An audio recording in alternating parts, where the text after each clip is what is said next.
You're now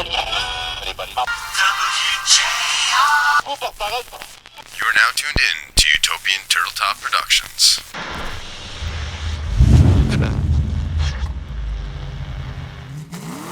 This is The State of Things. I'm Frank Stashow.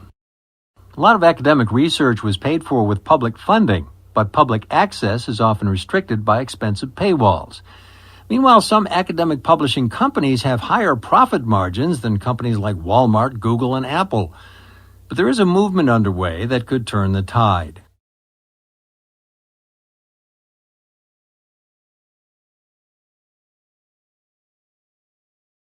Universities are about educating humans, and there is literally no reason to keep information from people.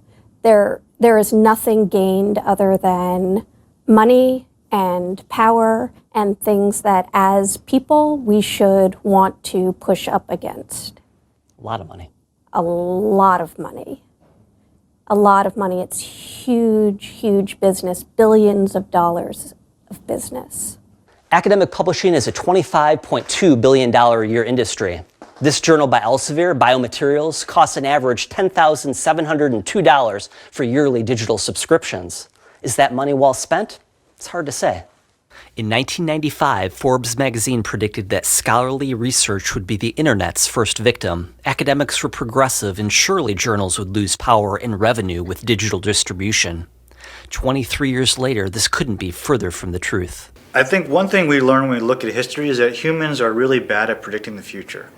And this is something that the media, they love to do, and people who consume media love to read it. It's fun. We are sorry. You don't have the credentials to access this documentary. Please see payment options below.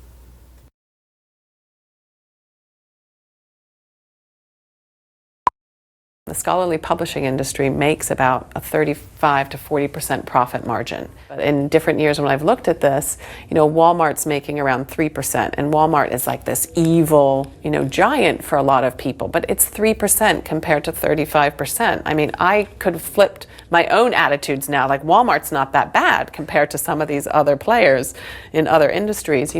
Wealth management industry is around 21%, Toyota's around 12%.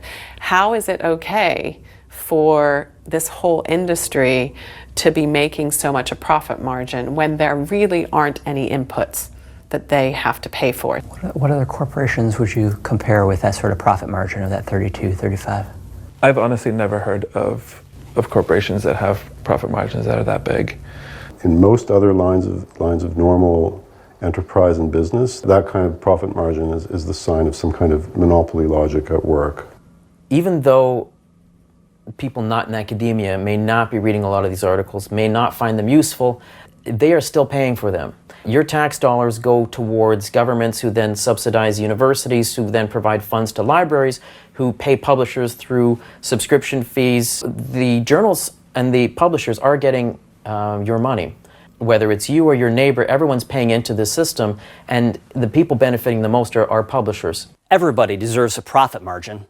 But how can journals have a profit margin larger than some of the biggest tech companies? Well, publishing is so profitable because the workers don't get paid. I mean, what other industry, I can think of none, in which the primary workers, in this case the authors and reviewers, get paid nothing. Profit margins, in many respects in the publishing industry, are second to none. And a few years back, I compared them to Facebook, and I realized they're about the equivalent of the most successful software companies today in terms of margins. And of course, Facebook has virtually infinite scale, and there's arguably no more successful company in the last 5 or 10 years. So publishing is obscenely profitable, and because of it, the publishers are in no rush to see the world change. There is a real question as to why the margins are so high. Like 35% is higher than Google's margins. What's going on there? Well, that is simply because the pricing power. If you are Elsevier, let's say, you have proprietary access. You're selling a stream of content into a university, and it's not like going to the supermarket and if the one beer is too expensive, you choose another one. It's not like a university librarian can say, well, the Elsevier papers are too expensive, we'll just go with Wiley this year. You kind of need all of them.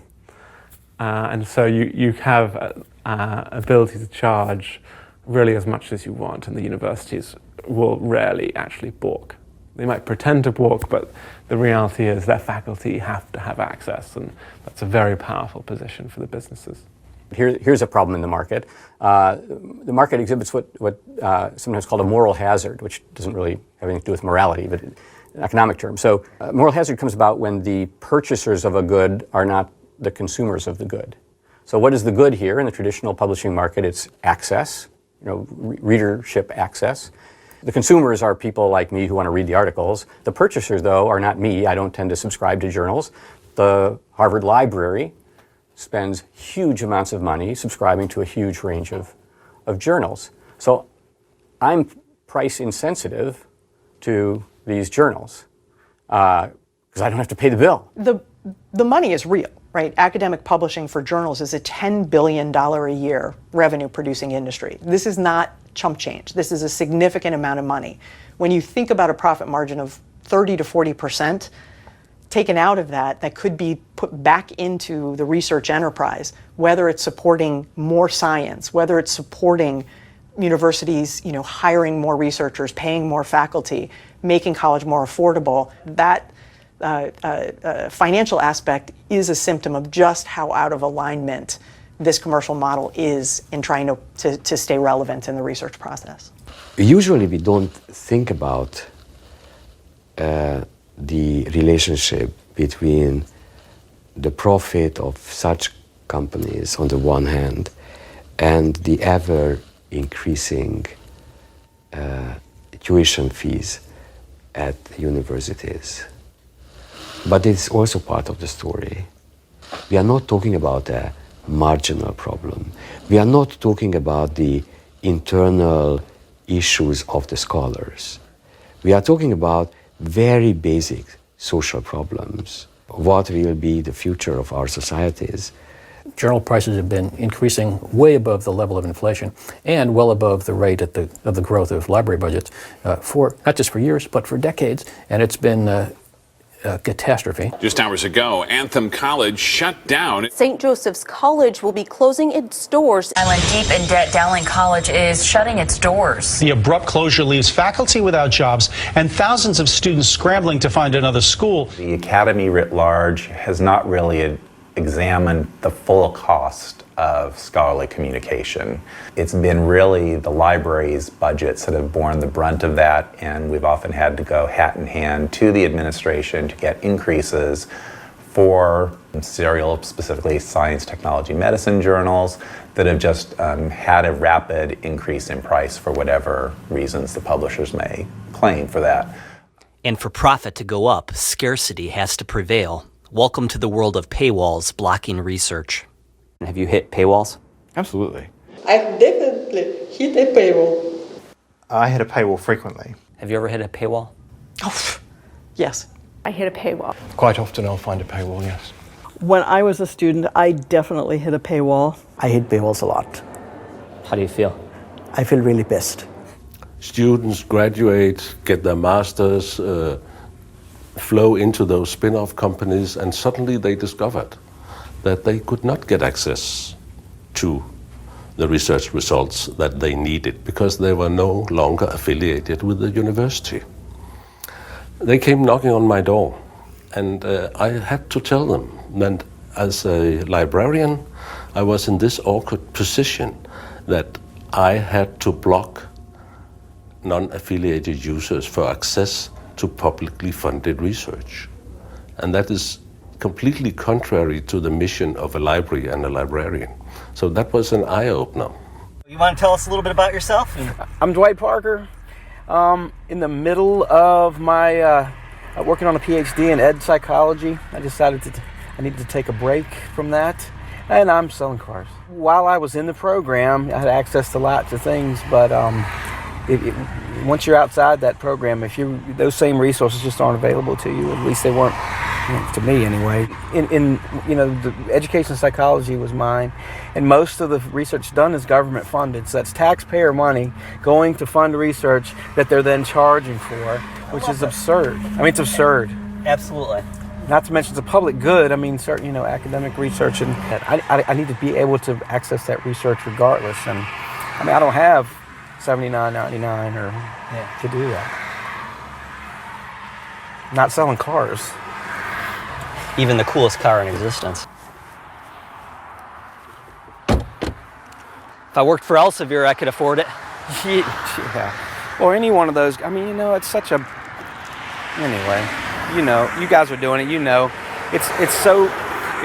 The money just corrupts everything. You get the money, you get the government, and everybody's all, and it's like the science gets lost. Honestly, it gets lost. My wife had a pulmonary embolism, and they're not sure why, and nobody is still sure why she had a pulmonary embolism. It could be a number of different things, and so I started doing the thing I do, which is get on the internet, start doing research, and you hit all these medical research paywalls where people are doing these studies about PE, and I can't afford to spend the money to read a research paper only to discover that it's not relevant to her, relevant to our situation. It might be, it might not be, but there's not enough information in front of it for me to tell.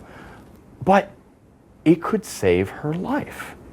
The reason that we have research is we're trying to solve problems in the world. We're trying to cure diseases, we're trying to figure out clean water, we're trying to figure out how to take poverty to zero, we're trying to completely wipe out particular disease states once and for all. And if you want to do that, we've got to make sure that everybody has access.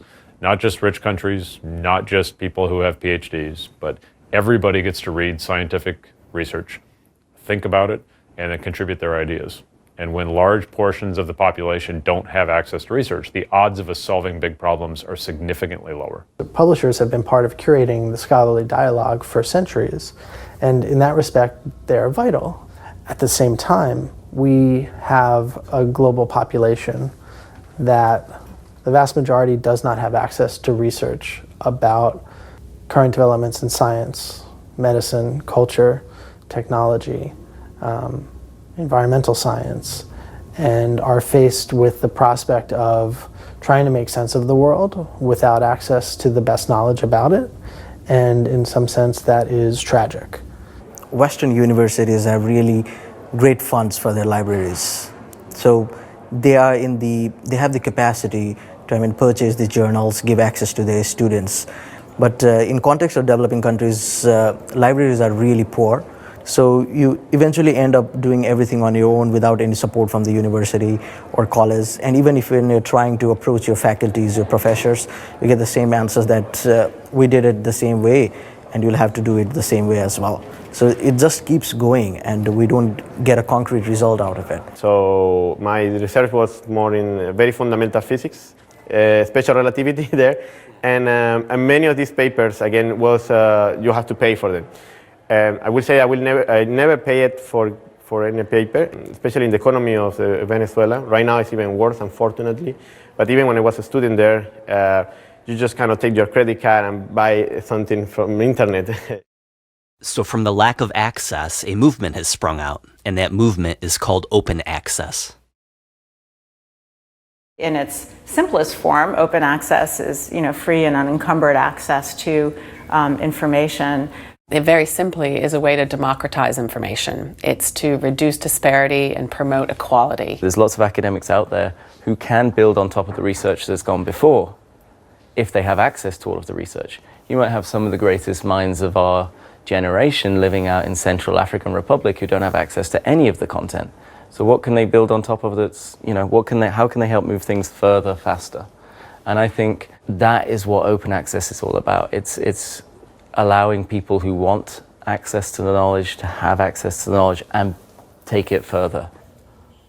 I think being passionate about open access is great. Where I get concerned is when somebody's passion for open access leads them to be unwilling to think about the costs of it as well as the benefits of it. I get concerned when open access becomes a religion, or when it becomes a halo that requires you to love whatever it's placed over. If we lose our ability, or worse, our willingness to think critically, to think as critically and analytically about an open access model as we do about a toll access model, then we are no longer operating in the realm of reason and science. We're now operating in the realm of religion. And I'm a religious person myself. I've got nothing against religion, but it's important not to confuse it with science. I can see how, especially if you're on the other side, it would appear religious. There's a lot of belief, for sure, right? It's a belief-based movement for a lot of people. But a lot of the most powerful pieces of the movement come from the biomedical literature, from parents who can't access it, right? From family members who can't access it. And those take on an element of witness and testimony that is religious, at least in overtone, right? And there's real power in witness and testimony. That's why they're part of evangelical movements. And we can have a nerdy conversation about innovation, or I can give you an emotional story. Which one goes more viral? Movements need to take all kinds, right? Movements are bigger than organizations. They're bigger than people when they work, right? That's kind of why they work. They take on this rolling avalanche aspect. For me, why I'm doing this is because of the benefits to research efficiency. I want to see increased research efficiency overall. That's my overall goal. If you said closed science was the way to do that, I would be supporting closed science. But that research efficiency comes with increases in quality, increases in inclusivity, increases in diversity, increases in innovation. Just having more people that can do something is a benefit. We have big problems to solve. I was very much involved, deeply involved, in the early days of open access in life sciences. And our hope was that open access will not only bring the very significant change in access, it seemed completely crazy that most of research is not available to most of the people who need it. I had a visit to the University of Belgrade a few years ago, and I was meeting with grad students before my lecture, and we were going around the room talking about what each researcher did were working on for their thesis. And almost everyone in the room was working on implicit cognition. And it was amazing that there were so many students working on this particular area of research. And so I said, why are all of you doing this? Like, how has it become this be the area that's so popular? And the immediate response was, well, we can access the literature in this area. What do you mean? And I said, well, there's a norm of all the leading researchers in your field. All of you put your papers online so we can find them. And we can know what's going on right now in this literature that we can't get access to in other subdisciplines. I was blown away by that, right? That they made some decisions about what to study based on what they could access. When I was directing the library and we had made major cuts in our subscriptions because of budgetary constraints, same sort of thing that libraries do. And we did a series of focus groups to try to see how people were coping with that. And one of the people who really stood out to me was a young MD, PhD student. And he had talked with his advisor, and his advisor had said, well, these are interesting areas, read widely in these areas. And he said, so I have to read widely, but I realize my ability to read widely is constrained by what you have access to. And so my dissertation topic is going to be constrained by what you are able to afford, because I can't get at and read this other material that you no longer have access to.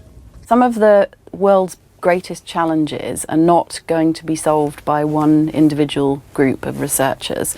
And we know that interdisciplinary research and collaboration is the way to get to those solutions faster.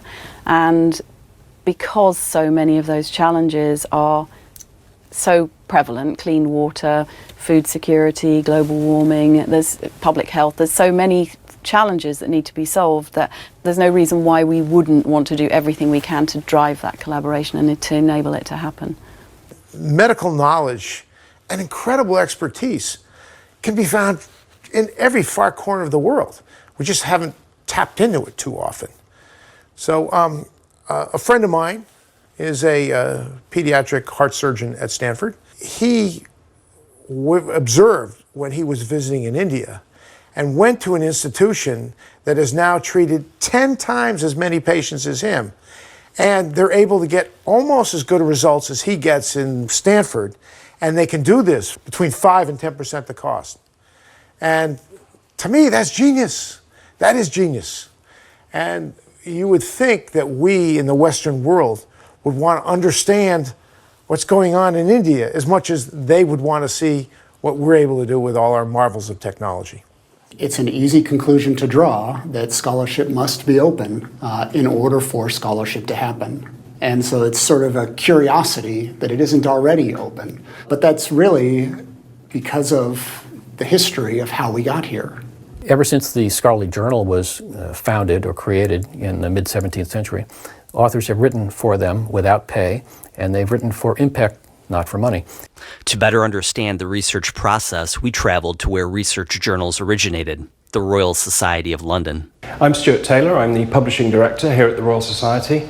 The Royal Society is Britain's National Academy of Science. It was founded in 1660 as a society of the early scientists such as Robert Hooke and Christopher Wren. A few years after that, in 1665, Henry Oldenburg here, who was the first secretary of the society, launched the world's first science journal called Philosophical Transactions. And that was the first time that the scientific achievements and discoveries of early scientists was formally recorded. And that journal has essentially set the model for what we now know today of science journals, embodying the 4 principles of archival, registration, dissemination, and verification. So that means having your discovery associated with your name and a particular date, having it verified by review by your peers, having it disseminated to other scientists, and also having it archived for the future. As soon as there were digital networks, scholars began sharing scholarship on them.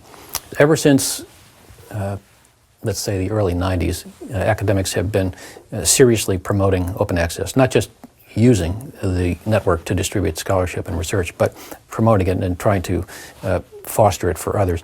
It may sound like I'm making this up, but I really felt at the time, and I was not alone, that if you have some wonderful idea or you make some breakthrough, you like to think it's because you had some inspiration or you worked harder than anyone else, but you don't like to think it was because you had privileged access to information. And so, part of my intent in 1991 was just to level the playing field, that is, give everybody access to the same information at the same time and not have these, disparities in access. 40% of all the papers published in the New England Journal of Medicine, and the New England Journal of Medicine is arguably the most impactful journal in the world, but 40% of the authors came from a 150-mile radius of Boston, which is where the New England Journal of Medicine is headquartered. Publishing is really an insider's game. Those of us who are insiders have much greater access to publishing and also even reading because we come from the richer institutions. There are a lot of people who are suffering as a result of the current system in academia. There are a lot of doctors who would benefit from having the latest information about what the best care to give to the patients. There is so much research that has been done already. It's ridiculous sometimes when you try to access a paper that was written in 1975 and it's still behind a paywall. It doesn't make any sense. Research journals have come a long way since 1665. We now have the ability to reach many around the globe simultaneously for next to nothing, and that is a huge benefit for scholars.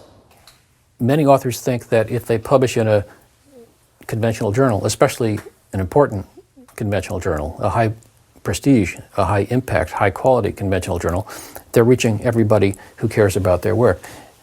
That's false. They're reaching everybody who's lucky enough to work at an institution that's wealthy enough to subscribe to that journal. And even if those journals are relative bestsellers or if they're must-have journals that all libraries try to subscribe to, there are still libraries that cannot subscribe to them. Many libraries have long since canceled their must-have journals just because they don't have the money. So authors get the benefit of a wider audience.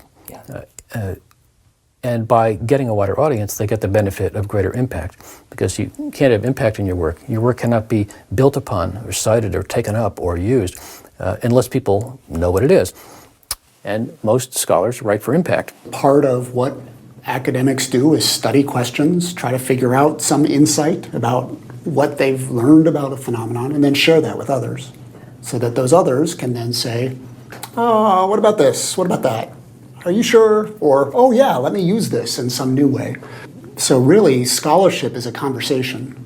And the only way to have a conversation is to know what each other is saying and what the basis is for what they're saying. And so openness is fundamental to scholarship doing what it's supposed to do. It's one of those original myths about open access. So there's no peer review, there's lower quality and so forth. And we know that when you put your stuff out in the open, people notice. If you BS your way out there, you'll be caught very quickly. If you miss something important in terms of a piece of evidence, someone will point you to it. If you are not careful with your argument, if you miss a piece of important literature, someone will tell you that. And so you as a researcher would benefit from these observations and criticisms and other things. So your research will be better, not lower quality as a result of it. If you don't work in this space, you don't have any context, you don't have any concept of the sort of dramatic impact that these tensions are going to have on everyone. You know, when you see the EPA take down its climate change section of its website, there's real concrete impacts to not having information be available. There's plenty of free information out there, and we all know how problematic it can be. Just because it's free doesn't make it good. Just because it's paid for doesn't make it bad. And I think that's the tension that this community is always going to have to deal with. Of course, in the very early days of the open access movement and open access journals, this notion that open access publishing is not of high quality was very predominant, but that has changed now. Open access to us does not at all denigrate the level of peer review. You know, if anything, it's going to be even better. The reward system in many countries, in many developing countries, still mirrors our own in the UK and the US. We did a survey recently asking about our researchers' perceptions of open access, and lots of them were saying, great, open access is exactly what we need. We need to tell the whole world about our research. Everyone needs access. This is great. However, when we asked the researchers what their priorities were for journals, where they wanted to publish their journals, the top things were impact factor, indexing, and at the bottom of the list was open access. So whilst they were saying great things about open access, it's unfortunately, because of the reward structures, it's nearer the bottom because they still need to progress their career. Open access has been with us for some time. The impact has not been as quick as I expected. And I'm kind of worried that in the next 5 years, how fast are we going to move? Oh, is there a reason that that research journals are so lethargic to change? Well, you might call them resilient. That's a better word. I think there is a certain degree of lethargy. As you know, academics are probably the most conservative people on the planet. Yes, they may be innovating with their research, but academic structures are very slow to change. The academic community is very, very conservative. It's very hard to make significant system changes in the academic community. Our process for tenure now is the same as it was 150 years ago. Authors are very aware that their chances of progress, they're continuing in jobs, getting fundings, whole aspect of their careers depend on where they publish. And this need created a sort of prison in which authors cannot have an alternative way to publish, except to publish in those journals that are most likely to help them in their careers. One of the big obstacles for open access is actually the current research assessment and tenure and all these things. Because there still is a tendency to say, okay, if you publish 4 papers in sort of the higher ranked journals, you are producing better research. It might be so that those papers will never be cited or never read, but they take the journal impact factor as a proxy for quality. And we know, all of us, that it is subject to gaming and fraud. The impact factor is actually the average number of citations that journal gets over, it's a 2-year window. The impact factor is a perverse metric which has somehow become entrenched in the evaluation system and the way researchers are assessed across the world. You can charge for a Gucci handbag a hell of a lot more than you can for one that you just pick off the high street. Impact factors have perverted the whole system of scholarly communications massively. And even their founder, Eugene Garfield, said they should not be used in this way. Then you must begin to wonder that there's something wrong. And the faux scientific nature of them, the fact that they're accurate to 3 decimal places where they're clearly not, giving this pseudo scientific feel to them. The Royal Society a few years ago signed something called the San Francisco Declaration on Research Assessment, or DORA for short, which essentially calls on institutions and funders to assess scientists in ways that don't use the impact factor.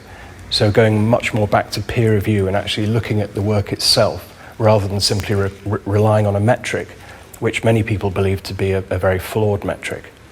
But the way of addressing the problem is to start divorcing the assessment of an academic from the journals in which they're publishing. And if you're able to evaluate an academic based on the research that they produced on their own, rather than where that research has been published, I think you can then start to allow researchers to publish in journals that provide better service, better access, lower cost, all of these things. Journals that are highly selective reject work that is perfectly publishable and perfectly good, but they reject it because it's not a significant advance, it's not going to make the headlines in the same way as a paper on disease or stem cells might. So it gets rejected and then goes to another journal, goes through another round of peer review, and you can go through this through several cycles.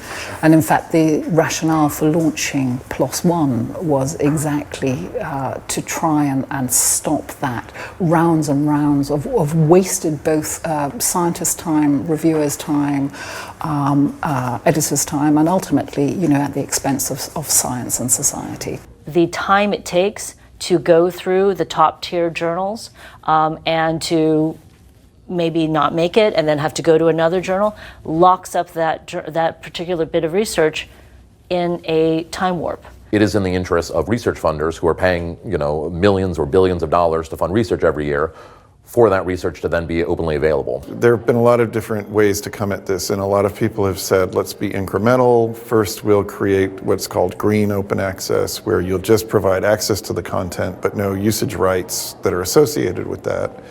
The Gates Foundation said, that's only half a loaf. We're not in the half a loaf business. If you're gonna do this, go all the way. And I really applaud them for not wanting to take the middle step. They have enough foresight and, frankly, leverage to demand getting it right the first time around. From the foundation's perspective, we're able to, through our funding, work with our grantees to say, yes, we're going to give you this money, and yes, we want you to do certain scientific and technical research and yield a particular outcome, but we want you to do it in a particular way. And one of the ways that we want people to work is to ensure that the results of what they do is broadly open and accessible. And along with that, we want to ensure that not only the money that we spend directly on our investments in new science and technology yield a tangible benefit to those people, but we'd also like to see it have a multiplier effect, so that the information, the results of what we fund in gets out for broader use by the scientific community, the academic community, to build on and to sort of accelerate and expand the results that we're achieving. What comes to mind when you hear of Elsevier? Oh my goodness.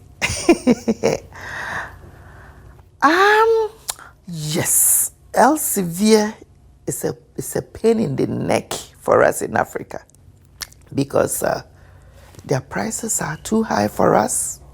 They don't want to come down.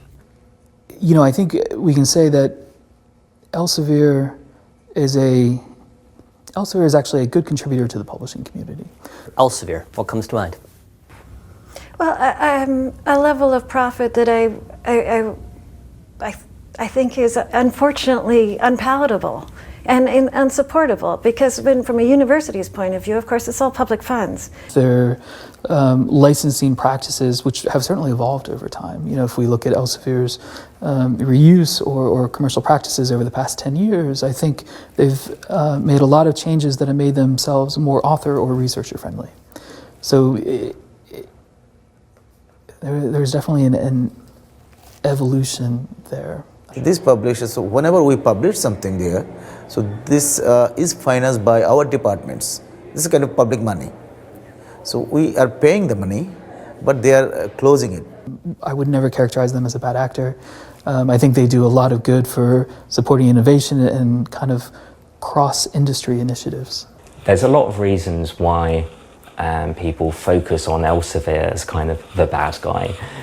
Have a look at their annual report, it's all online, their profits are up, their dividends are up, they're doing very well.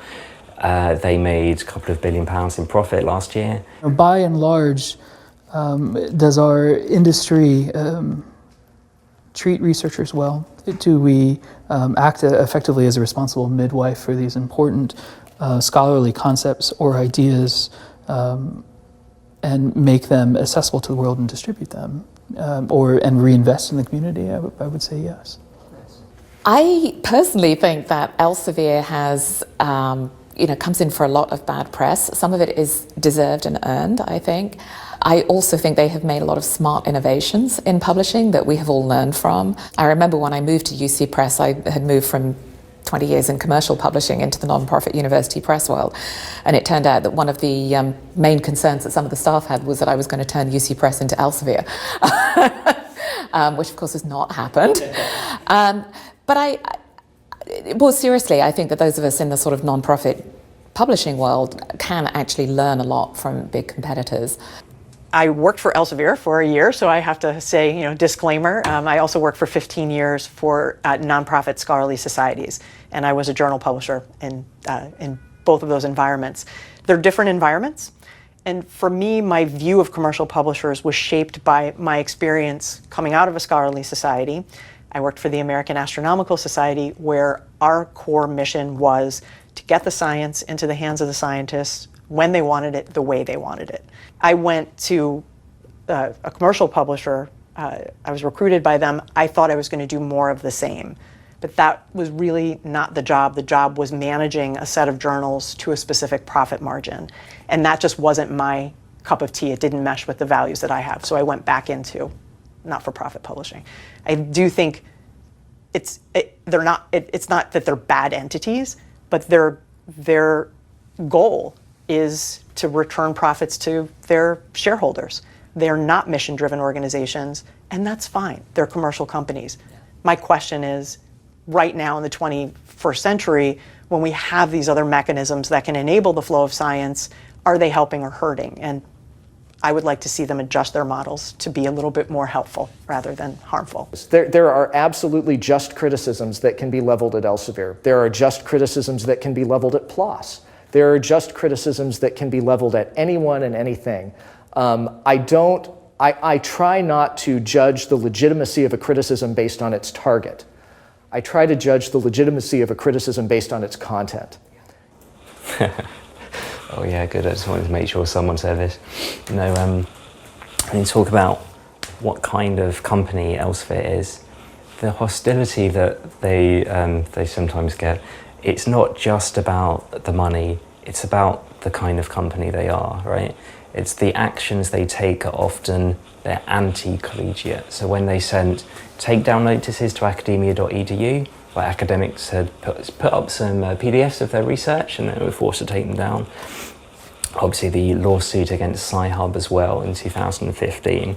And yes, both of those things were illegal, but the academic community doesn't care. It doesn't really see them in that way. When I got the takedown notice, I didn't get the takedown notice directly from Elsevier. They sent it to an official at Princeton. In the notice itself, it only mentions a handful of papers by 2 academics at Princeton. Now, if you look at Princeton's websites, there are probably hundreds, if not thousands, of PDFs of published Elsevier papers. So why did they only target those small number of papers and just those two researchers? So I don't know this for sure, but I suspect it's because they were testing the waters. Nothing's preventing Elsevier from doing a web crawl, finding all the published PDFs, issuing massive takedown notices to everybody who's violating their copyright agreement. But they don't do that. And they do that because I think they're trying to tread softly. They don't want to create a wave of anger that will completely remove the source of free labor that they depend on so critically. Now, as it happened, I was grateful to Princeton for pushing back against them, and eventually they rescinded the takedown notice. And so I think that they have a sort of taste of what it would mean to really go up against the body of scientists as a whole. Just the way that Elsevier thinks as an organisation is just antithetical to how I think a lot of academics think about what it is that they do. We sent Freedom of Information requests to every university in the UK. So in 2016, Elsevier received £42 million from UK universities. The next biggest publisher was Wiley, and that was at 19 million. Elsevier, Wiley, Springer, Taylor and Francis, and Sage, between them, they take about half of the money, and the rest is spread out. Elsevier in particular are a big lobbyist in the European Union and in Washington as well. They employ a lot of staff that are basically full-time lobbyists. They have regular meetings with governments around the world in order to get across their point of view. There's some notion that publishers have that publishing has to be very expensive, and that publishing requires publicists and copy editors, PR agents, managing editors, and so on. So many academic institutions, to cope with the burdensome costs, have elected to buy research journals in a big deal format as opposed to specific journal titles. Each institution, for the most part, negotiates, with each publisher for access to, generally that publisher's entire corpus of research, or a large portion of it, and what's called a big deal. So the subscription packages, which most libraries are involved in, because we can save more money, are definitely like cable subscriptions. You get a lot of content, you might not always like all the programming. But if you want to pay just for individual titles, the price goes up exponentially and you can't afford it. So we're stuck in contracts with content that we may or may not need to try to keep the price down. However, they can remove content from the package without notice. So if a publisher decides that they don't want a vendor to have a certain piece of content in their package anymore, it can be removed immediately. That doesn't mean you can cancel the contract. That just means you no longer have access, and we have no control over that. Although most institutional access to current research operates like cable subscriptions, we found one library that has stood its tangible ground. What we had to find was a reason for us to be valuable to the research community. How could we add value to this proposition, even though we cannot support the rising cost of electronic publications? And we realized that we could do that by remaining a print-based library. You can't have a plug pulled on tangible journals. No, we can't. We can't. And if the power fails, we still have access to content by flashlight. You don't need a login or an institutional affiliation to use our library. We are open to the public. Even though we are privately funded, we are publicly available. You don't need a login. Anybody can access it. In the modern world, all of a sudden print-based seems pretty forward-leaning. Maybe half of our problem was getting roped into digital negotiations in the first place. So imagine a market for cable television where you don't know and you can't find out what your next door neighbor is paying for the same package that you have. How much are you paying for HBO? I can't tell you. I signed a non-disclosure with Comcast. Libraries, universities do that all the time. Commercial publishers can capture all of what's called the consumer's surplus.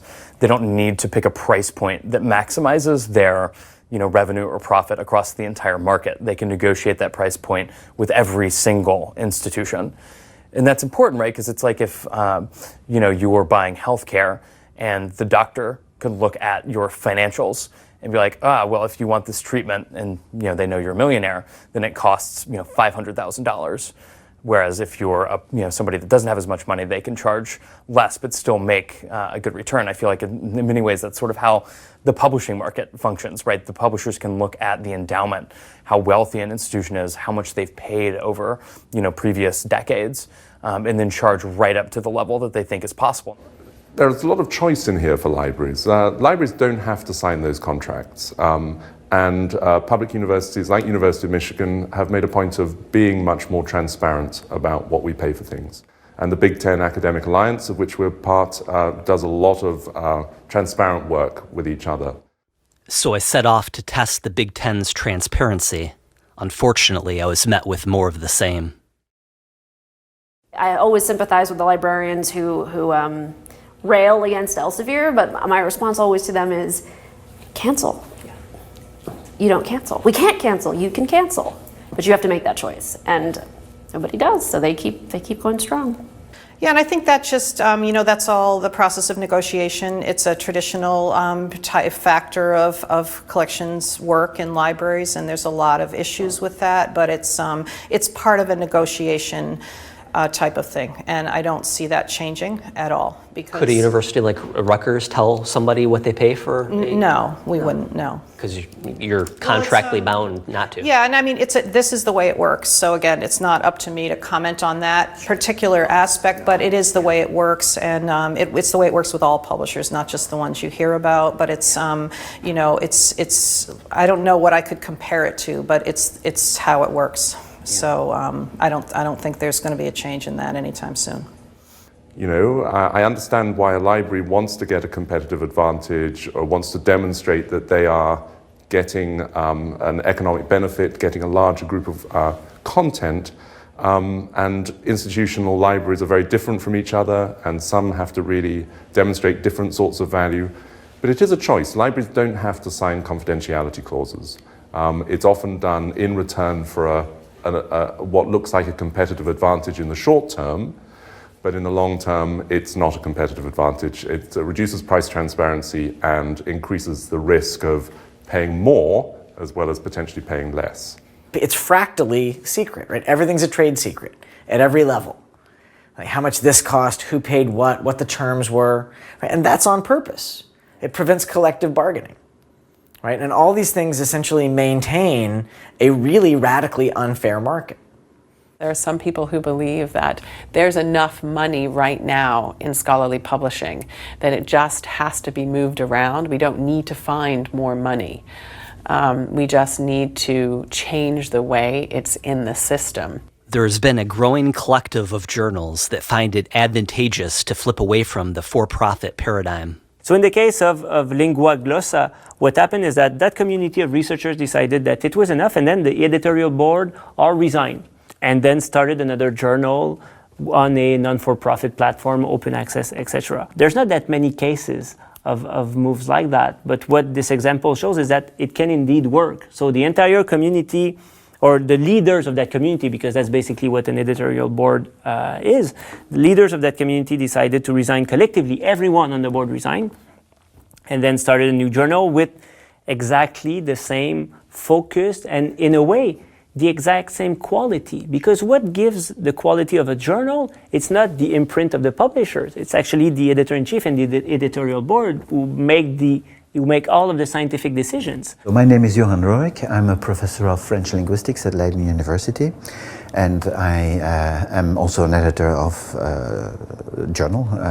First, I was for 16 years the editor of Lingua at Elsevier. In 2015, we decided to leave Elsevier and to found an open access journal called Glossa, basically just the Greek translation of the Latin name to show the continuity. So the organization of Lingua was like we had 5 editors total, so a small editorial team, 4 associate editors, me as the executive editor, and then we had an editorial board of about 30 people.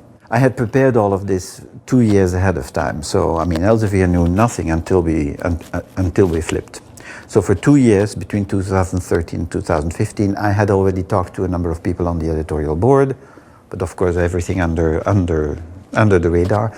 And I had already talked to all the members of my editorial team to say, look, I am busy preparing this. If we do this, are you with me or are you not with me? Because I have to know. Because we all do this together or we don't. And so I all looked them in the eye and they all said, yes, if you manage to do this, we do it. Elsevier's editorial body at Lingua, shifting to the open access equivalent Glossa, set a precedent of how a successful and respected journal could change its business model and yet maintain field-specific credibility, quality peer review, and overall impact. We live in a culture that really prioritizes startups and innovation and entrepreneurship.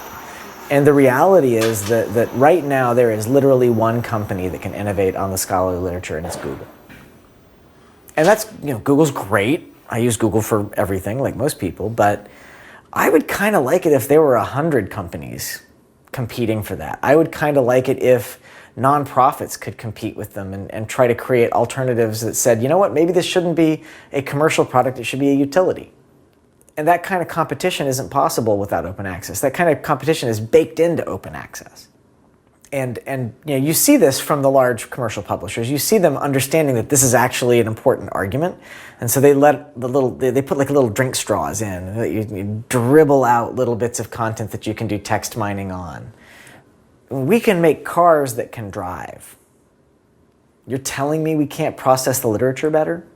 If a car can drive itself because of the computational powers we have available, and there are more companies competing to make self-driving cars than there are to process the biomedical literature and help us decide what drug to take. And that is a direct consequence of the lockup of the literature. That's a fundamental fucking problem. We started advocating in Congress for taxpayer access to taxpayer-funded research outputs.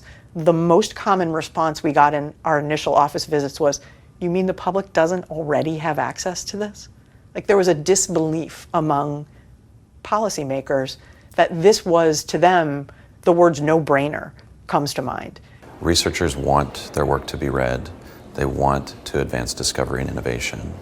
And while I spend a lot of time fighting over why work should be open versus closed, at the end, the real case is, do we want innovation or do we not want innovation?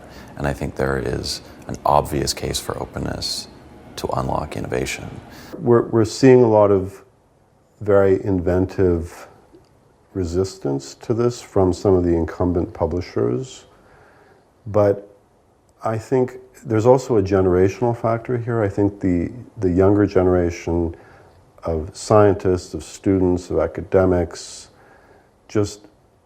the old model doesn't make sense anymore. The public should be ashamed for allowing a model like that to exist.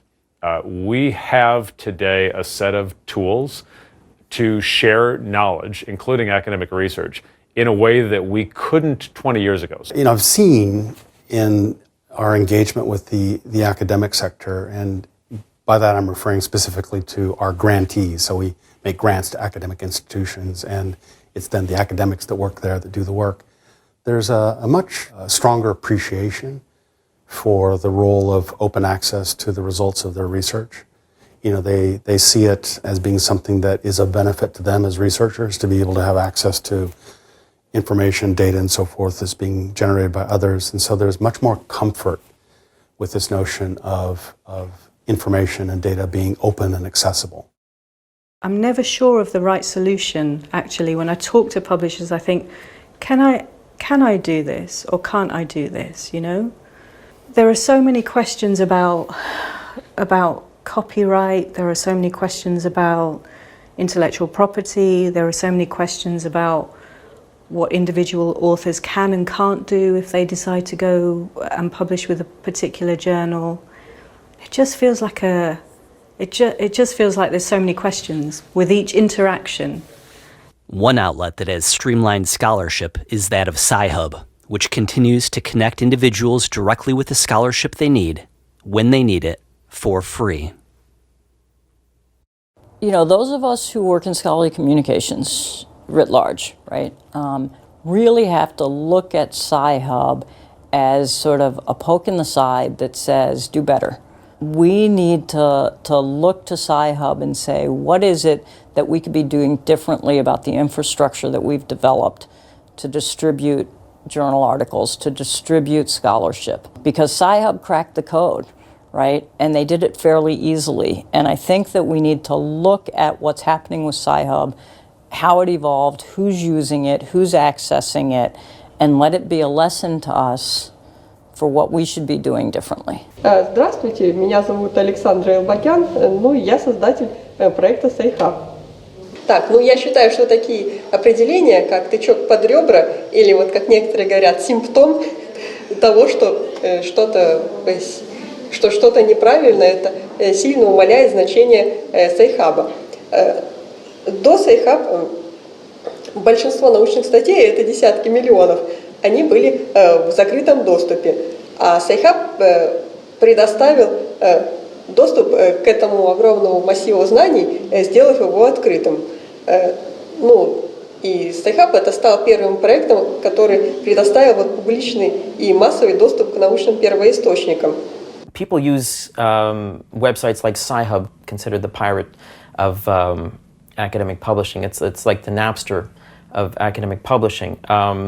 I know they've been in legal battles with Elsevier, who shut them down. They just opened up under a different website. It's still up and running and more popular than ever. So if I had to give advice to graduate students or people not affiliated with institutions that provide access to a lot of these journals, Sci-Hub is a great resource. It provides it for free. A lot of people don't feel guilty about using these resources, just like when Napster came out, because the industry at present is making too much off of the people who are giving of themselves, doing great research, and they're being taken advantage of. So to take advantage of publishers and get articles for free that are actually being used to educate or to develop things that are used for the public good, it's a trade-off that a lot of people are willing to make. And I'm not completely against it. Ну вот за 2017 год было около 150 миллионов скачиваний научных статей. Там лидером оказался Китай с 25 миллионами скачиваний. За ним Индия 13 миллионов скачиваний. Ну, дальше тут там вот, ну, там США, Бразилия, Иран, Франция, Китай, там у них по, ну, 4, там, от 4 до 10 миллионов скачиваний научных статей. You know, I like those acts of what I would consider civil disobedience. I think they're important. I think they're a moment when we should have open discussion around them.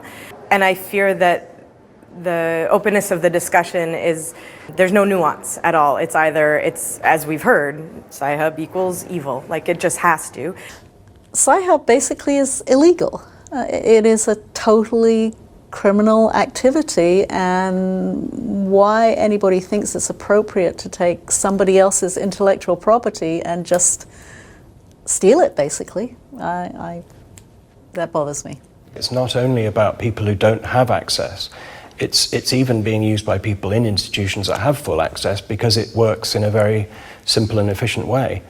What Sci-Hub shows is the level of frustration amongst many academics about the number of times they encounter a paywall. Максимум то, что я видела, это некоторые люди вот как бы предъявляют, ну, претензии к тому, что Sci-Hub нарушает закон. То есть ну, их беспокоит не то, что якобы вот кто-то там обкрадывает научные издатели, ну, а их беспокоит то, что имеет место вот это вот формальное нарушение закона, ну, а по мнению некоторых людей закон нельзя нарушать в принципе, даже если он совершенно абсурден. Вот так. I just feel like we're in the middle, we're in this interstitial period and everyone wants it to be done. As opposed to just saying, you know what? None of us really has a clue what's going to happen in the next 15, 20 years. All we know is that we're at the edge of falling off the cliff that music fell off of with Napster. That's what Sci-Hub shows me, right, is there would not be a demand for Sci-Hub if we had been successful or if the publishing industry had been successful, right? Arguably what we did was create the conditions, right, on both sides, us and the publishing industry, that led to this moment. And so, you know, now that you see the potential of a system that lets you find any paper. I've been using Sci-Hub to collect my dad's papers, right? My dad died earlier this year. He was a Nobel laureate for his work in climate change. I'm trying to build an archive of all his papers so I can give it to my son, right? Can't do it. Price would be in the tens of thousands of dollars, right? I'm not the only person who needs papers. I'm not the only person who's doing it this way. I'm not trying to redistribute these things, right? I'm literally printing them out into a book, right? I'm going to staple it for my son, right? So he knows his granddad and what his granddad did, because he won't remember it. That's a market failure. That's a tremendous market failure. Priorities are going to change. And I believe that Elsevier is a business full of smart people who want discovery to happen, but don't have a better idea on how to make money in the middle. And unfortunately for them, the internet is the story of breaking down gatekeepers. And they're the gatekeeper standing between, in some cases, research and discovery. Так, ну Elsevier, это всегда было самое популярное издательство на Сайхабе. То есть большинство статей, которые скачивали пользователи, они были с эльзевировского сайта Science Direct.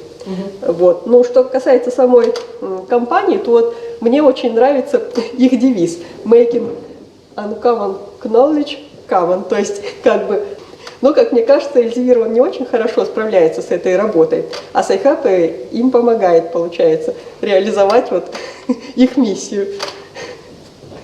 If someone's research is behind a paywall and it stops me from doing research in that field in my lifetime, how many more lifetimes do we have to wait for somebody else to be able to take that evolutionary step? Sometimes innovation is the right person in the right place at the right time. And all a paywall does is ensure that it's a lot less likely that the right person is going to be in the right place at the right time to get something done.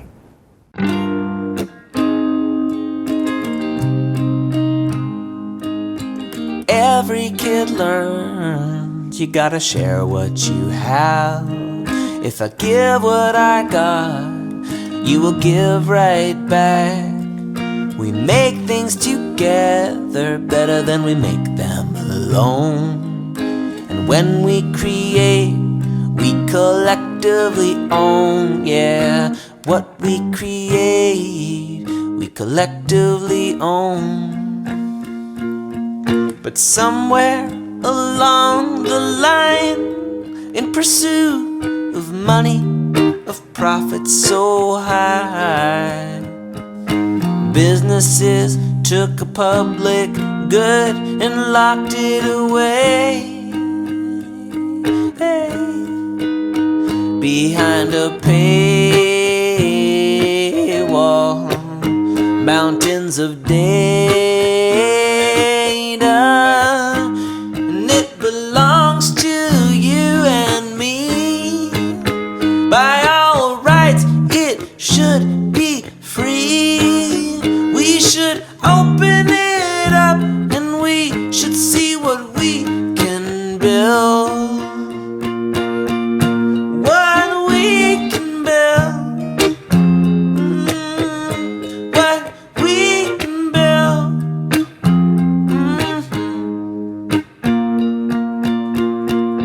We live in a world of a digital divide. You still got yours if I copy your files. We want to solve problems, want to know what works. In the name of science, progress and research. In the name of science, progress and research. But somewhere along the line, in pursuit of money and profit so high, business took a public good and locked it away behind a paywall, mountains of data.